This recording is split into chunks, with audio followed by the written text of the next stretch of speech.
علمی ڈائری کے معزز دوستوں کو السلام علیکم۔ دوستوں، آثار قدیمہ کے ذریعے ہمیں جو معلومات ملی ہیں ان کی وجہ سے ہم انسان کی تاریخ کو کئی حصوں میں تقسیم کر سکتے ہیں۔ اس تقسیم کا فائدہ یہ ہے کہ ہم تاریخ میں ان تبدیلیوں کو بآسانی دیکھ سکتے ہیں جو انسانی عمل کے نتیجے میں ہوئی تھیں۔ انسان کی تاریخ کے قدیم تر زمانے کو ہم شکار اور غذا جمع کرنے والا عہد کہہ سکتے ہیں۔ اس زمانے کو 3 حصوں میں تقسیم کیا جا سکتا ہے۔ پہلا زمانہ قدیم پتھر کا زمانہ جو 20 لاکھ سال سے 80,000 سال تک پھیلا ہوا تھا۔ دوسرا زمانہ درمیانی پتھر کا زمانہ جو 80,000 سال سے 40,000 سال کی مدت میں پھیلا ہوا تھا۔ تیسرا زمانہ جدید پتھر کا زمانہ جو 40,000 سال سے شروع ہوتا ہے اور 10,000 سال کی مدت تک جاتا ہے۔ ان تینوں زمانوں کو ہم آپ کے سامنے 3 الگ الگ ویڈیو کے ساتھ پیش کریں گے۔ دوستوں، اس ابتدائی زمانے میں بھی انسان اکیلا نہیں رہتا تھا بلکہ وہ گروہوں اور غول کی شکل میں پھرا کرتا تھا۔ یہ اس لیے ضروری تھا کہ اکیلے آدمی کے لیے جنگلی جانوروں کا خطرہ تھا جن سے وہ اکیلے میں خود کو محفوظ نہیں رکھ سکتا تھا۔ ساتھ رہنے میں ایک دوسرے کی حفاظت کرتے تھے۔ غذا کی تلاش میں انہیں ایک دوسرے کی مدد کی ضرورت تھی۔ اس صورت میں ہر ایک کے لیے کام کرنا ضروری تھا۔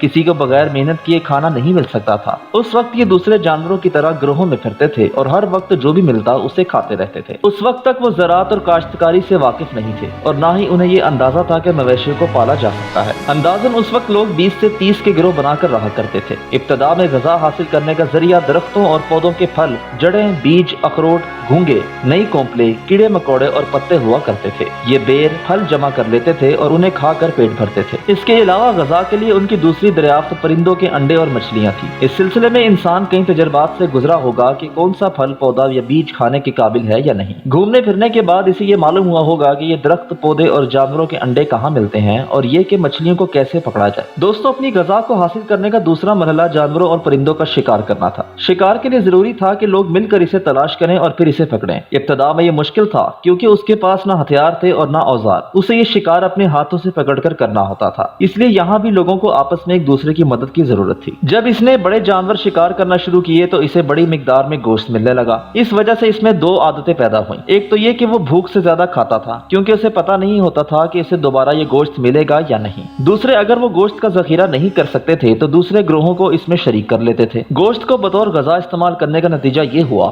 کہ پھلوں اور سبزیوں کے مقابلے میں اسے اس غذا سے زیادہ توانائی ملنے لگی۔ کھانے کے بعد اسے فرصت کے لمحات بھی ملنے لگے۔ انہی لمحات میں اس نے اپنے ارد گرد کے ماحول کو سمجھنا شروع کیا اور اس کے دماغ نے پتھر کے استعمال پر غور کرنا شروع کیا، جس کے نتیجے میں اس نے پتھر کے اوزار اور ہتھیار بنانا شروع کر دیے۔ اب اس نے اوزاروں کی مدد سے غذا حاصل کرنی شروع کر دی۔ ان کے ذریعے وہ جڑیں کھودتا، زمین کے اندر سے کیڑے مکوڑے نکالتا اور جانوروں اور پرندوں کا شکار کرتا۔ دوستوں، قدیم پتھر کے زمانے میں لوگ ایک جگہ نہیں رہتے تھے۔ یہ غذا کی تلاش میں ایک جگہ سے دوسری جگہ رہتے تھے۔ گرمی یا سردی سے بچنے کے لیے یا جنگلی جانوروں سے محفوظ رہنے کے لیے یہ وقتی طور پر غاروں یا چٹانوں پر اپنا ٹھکانہ بنا لیتے تھے۔ چونکہ یہ ہر وقت ادھر سے ادھر جاتے رہتے تھے، اس لیے ان کے پاس بہت کم سامان ہوا کرتا تھا۔ خانہ بدوش لوگ چونکہ ایک جگہ آباد نہیں رہتے تھے، اس لیے وہ کوئی یادگار نہیں چھوڑتے تھے۔ وہ اپنے ساتھ صرف ان چیزوں کو رکھتے تھے جو ان کو روزمرہ کی ضروریات کے لیے لازم ہو۔ اس وجہ سے ان کے ہاں ایجادات نہیں ہوتی ہیں۔ ان کا زمین سے رشتہ بھی نہیں ہوتا۔ ان کا کلچر محدود ہوتا ہے۔ ان کے تجربات بھی کم ہوتے ہیں۔ ان کا رشتہ جانوروں، مویشیوں اور فطرت سے ہوتا ہے، اس لیے اس زمانے کے بارے میں معلومات بہت کم ملتی ہیں۔ آثار قدیمہ کے ماہرین نے قدیم پتھر کے زمانے کے لوگوں کے کیمپوں کو دریافت کیا